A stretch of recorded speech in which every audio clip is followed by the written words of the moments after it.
tulo ng tubig doon sa amin, mas malakas pa daw yung ihi ng sanggol. Sa totoo lang. Mas maganda pa daw po yung tulo ng tubig nung hindi pa na-acquire ng prime water. Po, sabi nga ng aking ninang na si Kong Janet Garin, ang tubig naman po dito ay hindi berde. Ang tubig na lumalabas naman po ay hindi pula. Ang mungkahi ko lang naman po na kung sana ay itatalaga natin itong investigasyon na ito, sana po ay gagamitin natin ito para hindi po pagtakpan o tabunan ang ilan sa mga mahahalagang usapin natin tulad ng mga anomalous billions of flood control project. Ayan nga ho pag-usapan natin mga ka-reaction of DPH. Mantakin ho ninyo, nagsasalita na naman itong anak ni Kong Dante Marcoleta patungkol nga sa pagrereklamo niya dito sa mga anomalyang nangyayari din sa kanyang nasasakupan. Mantakin po ninyo yung prime water, yung tubig daw sa kanila, mas malakas pa yung ihi ng bata. Diba, makikita ho talaga natin sa mga Marcoleta, mga ka-update, ang pagiging matapang. Makikita ho natin dito sa mga pamilyang Marcoleta na literal na mag-ama, mga ka-update, kayang gumisa. Kayang makipagharapan dyan sa house. Kayang makipagharapan sa Senado. Nakita nyo po mga kabit, dito po, makikipagbalasahan ho yan kay Tambaluslos. Pakinggan nga ho natin itong naging pahayag niya patungkol sa prime water at sa flood control na mga anomalyang nakawan. Country and our motherland, the Philippines. Sa usapan pong serbisyong tubig, on a macro perspective, ilang porsyento po kaya ang pinagsiserbisyuhan ng prime water, Mr. Speaker, distinguished colleague? Mr. Speaker, as I've said earlier, there are about 1.7 million households nationwide po. Hindi po ito sa Luzon lang, kasama po ang buong Pilipinas dito, Mr. Speaker. And if we talk about 1.7 million households, Mr. Speaker, distinguished colleague, will it be appropriate to transcend that to probably around 10 million Filipinos? Pwede po mangyari yun, Mr. Speaker. It depends on the members of the family.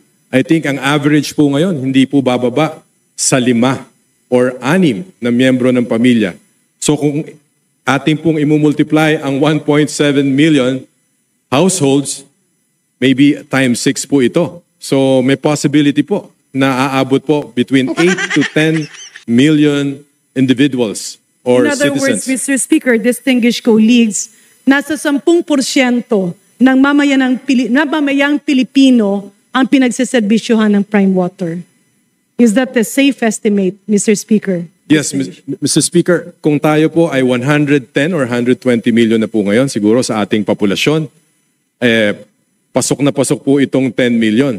Kaya possible po, Mr. Speaker. With that, Mr. Speaker, kasi syempre malaki naman po talaga ang 10% ng ating populasyon. How about the 90% of the Filipino people? Are they being served by cooperatives or the private sector? May we know what are the other companies serving and supposedly taking care of potable water to every Filipino household? Sa aking pong pagkakaalam, bilang kinatawan ng lungsod ng Las Piñas, dito po sa Metro Manila, may 2 pong malaking concessionaire dito, ang Maynilad at Manila Water. Ipagpaumanhin niyo po, Mr. Speaker, kasi hindi naman po nakakarinig ng mga complaints dun sa mga ibang concessionaires sa ibang parte ng ating bansa. At yan, sinisigurado ko, hindi lang may prime water ang nagsisilbi sa kanila. Meron naman po silang kanya-kanyang water districts and maybe, tama po Mr. Speaker, mga cooperatives po, Mr. Speaker. And Mr. Speaker, distinguished colleagues, sa pagkakaalam niyo po, kagalang-galang na representante ng Las Piñas, kung titingnan po natin ang laro ng negosyong tubig, is it safe to say that there are apparently monopolies locally existing, paving way for let's say, an excuse of delivering the not so expected services. My apologies, Mr. Speaker, I'm being very diplomatic in what I'm saying, pero linawin na lang po natin, sa pananaw niyo po ba, meron po bang lokal na mga sinasabi nating monopoliya? At kaya ang sa usaping tubig, minsan walang pakialam yung mga negosyanteng nalilink dito dahil wala namang kompetisyon. Is it safe to say that, Mr. Speaker, distinguished colleague? Mr. Speaker, it's very safe kasi sa totoo lang po, kitang-kita naman po natin ang serbisyo ng Prime Water sa issue ng kanilang concession agreement sa LUA at sa government. Kitang-kita natin kung gaano kasama ang serbisyo na binigay nito. Ganun pa man, nakita ko po dito, nagkaroon po ng tinatawag na interest or political interest din. Kasi during the time of Secretary Mark Villar, when he was the DPWH Secretary, may papel po siya dito. Ang LUA po is under the DPWH po. Ang pagkakaalam ko po, Mr. Speaker. My apologies, Mr. Speaker. I missed that word. Merong bill? Meron pong koneksyon ang DPWH sa Local Water Utilities Administration. It is under, ang kasama po sa miyembro ng, I think the chairman of the board ng LUA is the DPWH Secretary. Kaya nga po, hinihiling ko po, kung may dapat po tayong baguhing batas, doon po sa grupo ng LUA, yung composition po niya. Kasi ang nangyari po dito, during the time of Secretary Mark Villar, doon po dumami yung mga concession agreement ng Prime Water sa mga local water districts. Mr. Speaker, distinguished colleague, tama po ba ang pag-intindi ko sa ating kagalang-galang na representante ng Las Piñas? Pagkaintindi ko, you are implying na nagkaroon ng posibleng conflict of interest dahil meron tayong representante na related doon sa mga negosyanteng pumasok sa usaping tubig. Is that what is being implied, Mr. Speaker, by our distinguished colleague? Definitely, Mr. Speaker. Wala pong kaduda-duda. At andito po sa mga lugar na ito, Mr. Speaker, distinguished colleague, sa sinasabi niyo pong nagkaroon ng, how do you call that, a water concessionaire? Or water concession agreements, ang mga local water districts with Prime Water. sa mga lugar pong napag-uusapan, meron pa po bang ibang player or ibang negosyante sa tubig na pumapasok or wala na? Sa buong Pilipinas po, hindi lang naman po Prime Water. So ibig sabihin, meron pong iba pang. Kasi Mr. Speaker, my apologies. Let me rephrase my question. Doon po sa mga lugar na sinasabi nyo na allegedly hindi maganda ang serbisyo ng Prime Water, dito ba sa mga concessionaire areas na ito, meron po bang ibang pumasok or it's exclusively the joint venture between the local water utility company or cooperative and Prime Water? Wala po tayong impormasyon tungkol dyan, Mr. Speaker. At maari pong meron naman po sigurong iba na gusto ring mag-supply ng mga... What I mean, Mr. Speaker, distinguished colleague, doon po sa mga lugar na nabanggit nyo kanina, and we're talking about the current situation, sa mga lugar na pinasok ng Prime Water, kaakibat ang lokal na water utility, doon po sa kanilang pinagseserbisyuhan, meron po ba silang competitor or wala po, Mr. Speaker? Mr. Speaker, as I've said earlier, wala po tayong impormasyon tungkol dyan. At tingin ko po, malaki po ang papel ng local government units dito at ng LUA kasi po sila po ang nagga-guide doon sa mga water districts sa buong Pilipinas. At tingin ko po, matitiyak natin yan pagdating ng report ng LUA na ibibigay sa Presidente. At the same time, an investigation that warrants this problem of our country, Mr. Speaker. Mr. Speaker, distinguished colleague, yung ating po bang kagalang-galang na representante from Las Piñas, meron po ba kayong datos with regards to the price comparison? Magkano po ang binabayaran ni Juan at Maria de la Cruz kapag sila ay under sa Prime Water? Or magkano naman ang binabayaran nila kapag sila naman ay nasa ibang lugar na hindi covered ng prime water? Ang aking pong datos na hawak ngayon ay yung minimum charge po na ginawa po sa bayan ng Mekawayan, Bulacan, kung saan sumisigil ng 355 pesos and 71 centavos for a 7 cubic meters regardless of usage po, Mr. Speaker. And how is this, Mr. Speaker, compared to other providers? Ang problema po dyan, Mr. Speaker, regardless of usage. Ibig sabihin, fixed lang po yan. Pwede pong walang tulo, pero may bayad pa rin, Mr. Speaker. Kaya nga, Mr. Speaker, distinguished colleagues, how do we compare this with other providers? With the data that is being provided by our distinguished colleague, kumusta naman po doon sa ibang providers? And I'm saying like, ito yung lugar, prime water dito. Ito naman yung isang lugar, hindi siya prime water. Kumusta po ang comparison ng presyo, ng bayarin, or ng billing ng kabahayan or industriya? Mr. Speaker, sa totoo lang po, wala po akong informasyon o natatanggap na informasyon tungkol sa reklamo, tungkol sa mga ibang concessionaires. Alam niyo po, ang pag-iisip ng mga kababayan natin ngayon, magkaroon ka lang ng tulo, ng tubig. Minsan kahit mahal siguro ang sinisingil, pero importante yung supply.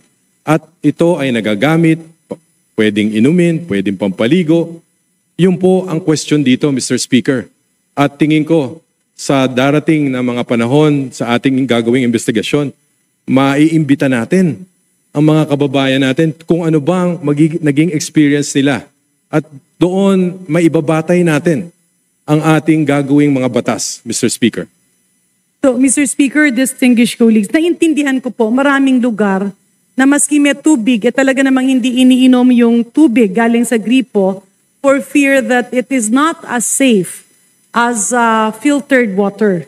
Okay, medyo given po yan, although we really aspire for a country that will have potable and drinkable water.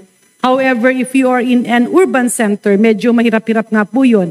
Pero isa-isahin po natin, ano po ba, kasi palagi natin naririnig may mga reklamo, ano po ba, Mr. Speaker, if the Honorable Gentleman from Las Piñas can again make a rundown about the complaints? So, una, ano po ba? Is it kulay ng tubig? Or is that supply of water? Is it the quality of water? Ano po ba ang mga ito para po natin isa-isa? Number 1 po, mahina po ang tulo or wala ng tulo ng tubig. Kung meron po, madumi po ito, may kulay, may mga... Ano po ang kulay, Mr. Speaker? Yellowish po ito, kalawang po ang kulay nito. At may mga particles po na lumalabas doon sa gripo, Mr. Speaker. So hindi naman po siya brown, hindi siya itim, kundi yellowish po, Mr. Speaker. Hindi ko po matiyak, pero nang nakita ko po doon sa mga video yung pinapanood ko, napanood ko po doon kagaya doon sa Rappler at sa iba pang mga social media outlet po na napapanood natin sa TikTok, sa Facebook, kitang-kita naman po. Hindi naman po green, Mr. Speaker? Ano po? Hindi po berde? Wala naman po akong nakitang Pula. berde. Wala po. Wala naman pong pula. Oo. Mr. Speaker. So Mr. Speaker, sinasabi ko lang just for the record, it's not related to any political color. Hindi po dilawan ang tubig ng prime water. But moving forward, Mr. Speaker, so we are focusing on 2. Walang lumalabas na tubig, or kung may lumabas man na tubig, kulay yellow ang lumalabas na tubig. Yellowish po. May nakita po ako, brown din po. Meron ding brown. Kulay kalawang po. Kulay kalawang. Opo, Mr. And Speaker. Mr. Speaker, distinguished colleagues, will our honorable colleague recall or does he have the data, kailan po nagsimula ang mga concession na ito? Nagumpisa po yan, dumami po, ako po ang pagkakaalam ko, dumami po ang concession agreement between 2016 o kung saan po hanggang about 2021, Mr. Speaker. Will the honorable will our honorable colleague, Mr. Speaker, be aware magkano po ilan po or how long po usually yung window period for a concessionaire to be able to adjust and provide acceptable potable water for its consumers. Usually, ilang taon po ito? Kindly repeat, Mr. Speaker. Alam po ba, may datos po ba, Mr. Speaker, yung ating kagalang-galang na representante ng Las Piñas, ano po ba ang accepted window period for a concessionaire to provide clean and acceptable potable water in the industry? Ito ba isang taon, 6 months, a few months? Ano po ba ang industry practice? If he has any data. Kasi kung wala po, I believe this is also one aspect that should be looked into. That whenever government or LUA approves a concessionaire, whether a joint venture or an entity, dapat may time-bound siya.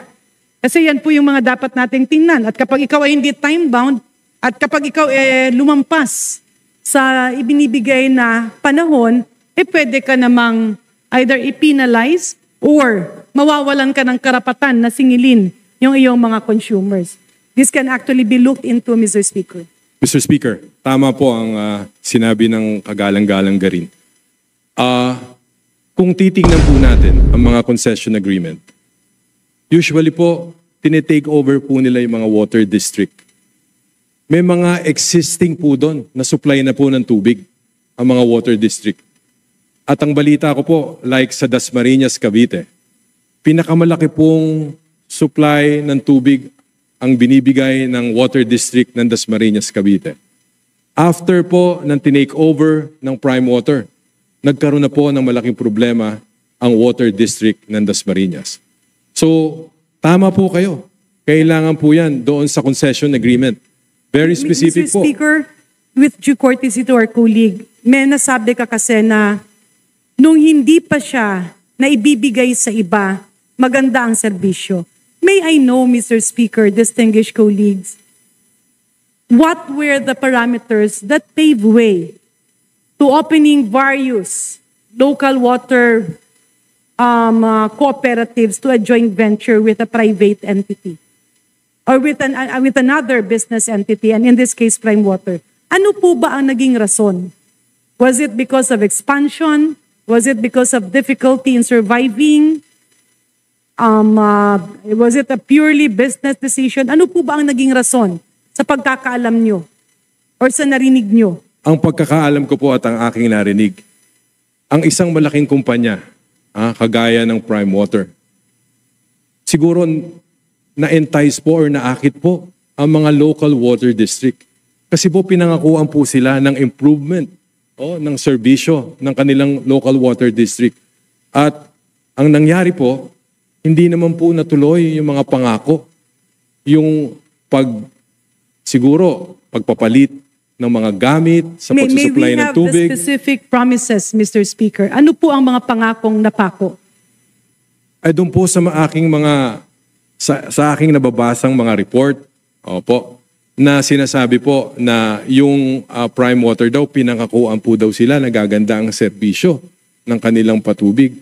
At bandang huli po sa investigasyon na ginagawa at sa mga press releases po ng LUA, ang mga complaints po ng mga consumers or ng mga... So the promise, Mr. Speaker, is gaganda ang serbisyo, and this means like more potable water available or cleaner water? Actually, supply po ang importante. Supply, potable siguro, but I am not privy, Mr. Speaker, to the concession agreements of these water districts. Because, But- Mr. Speaker, distinguished colleague, ang tubig po ay buhay ng tao. Pwedeng hindi ito iniinom, pero kapag ito ay ginagamit sa pangluto, pwedeng magdulot ng napakaraming sakit. Hindi lamang po pangluto, pero ito po ay ginagamit sa pampaligo. At kapag madumi ang tubig, kaakibat dito yung mga sakit sa balat. At alam naman po natin, lalo na kapag ikaw ay may bata or matanda, yung sinasabi natin, extremes of age. The young and the old, yung paggamit nila ng tubig na pwede nilang malunok, ay nagdudulot din ng mga sakit. Not to mention the fact that actually without water, it's very difficult to sustain a hygienic and sanitized living environment.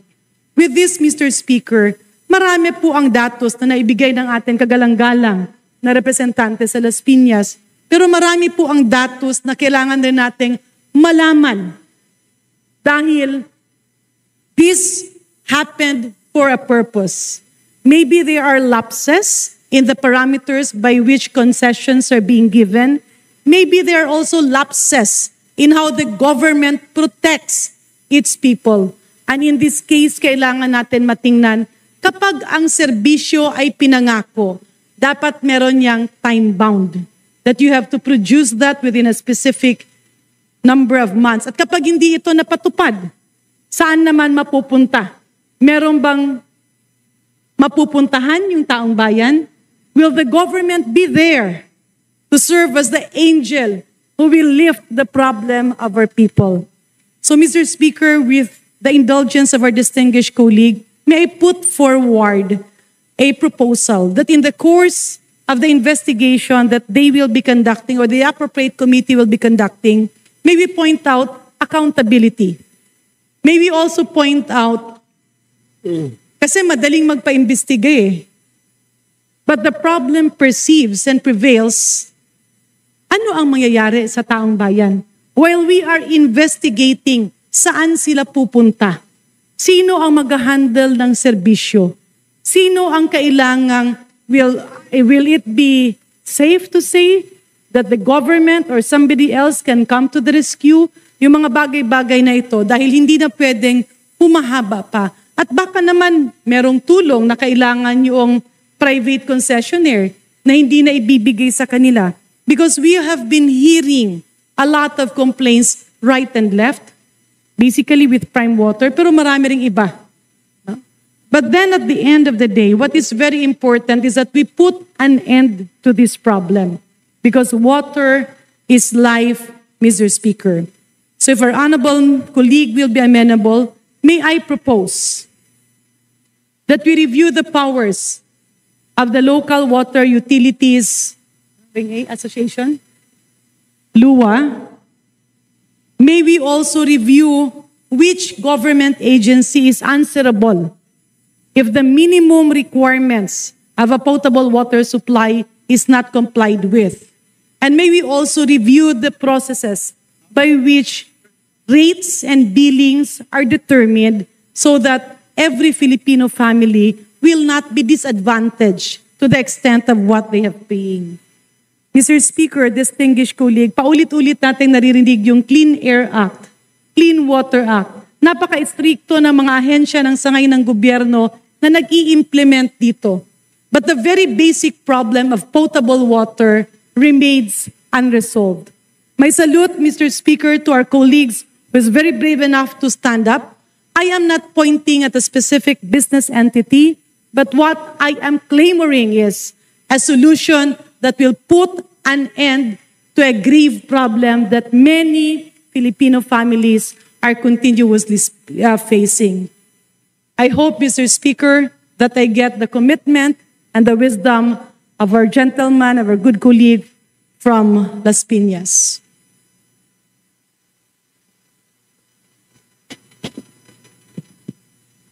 Mr. Speaker, I move to recognize the honorable gentleman from the Sagip party list, the Honorable Paulo Henry Marcoleta, for his manifestation. The Honorable Marcoleta is now recognized. Thank you, distinguished Majority Leader, Mr. Speaker. Magandang hapon po sa ating kagalang-galang na kinatawan mula sa Las Piñas. Habang nagsasalita po ang ating mahal na congressman mula sa Las Piñas, kanina ay naalala ko po ang aking mga kamag-anak sa Paniki Tarlac na siya rin po ang gumagamit ng serbisyo ng Prime Water at alam ko po ang kanilang dinaranas araw-araw, yung kahirapan na dinaranas nila sa Prime Water. Totoo po na ang tulong ng tubig doon sa amin, mas malakas pa daw yung ihi ng sanggol. Totoo lang. At kapag nag-flush po kami ng toilet, imbis na maging white o maging clear yung toilet bowl, lalong nagiging brown. Bunga po ng kalawang na siguro dahil sa naipon po sa tubo. Buti naman po at napapanahon na napag-usapan na po natin ito dahil matagal na pong naghihirap ang aking mga kamag-anak doon sa Tarlac, particularly sa Paniki, kung saan po lumaki ang aking tatay. Nung ako po'y naliligo doon, nung ako'y bata pa, mas masarap pa po yung tubig sa yung poso eh. Talagang bumubulwak yung tubig bawat bawat pump ninyo eh. So, mas maganda pa daw po yung tulo ng tubig nung hindi pa na-acquire ng Prime Water. Yung doon, yung water services sa amin. So, dapat lang po talaga na maimbestigahan na ng Kamara de Representantes itong lackluster performance, lackluster service ng Prime Water. At sana lang po, sabi nga ng aking ninang na si Kong Janet Garin, ang tubig naman po dito ay hindi berde, ang tubig na lumalabas naman po ay hindi pula. Ang mungkahi ko lang naman po na kung sana ay itatalaga natin itong investigasyon na ito, sana po ay gagamitin natin ito para hindi po pagtakpan o tabunan ang ilan sa mga mahahalagang usapin natin tulad ng mga anomalous billions of flood control projects. Yun lamang po. Maraming salamat po.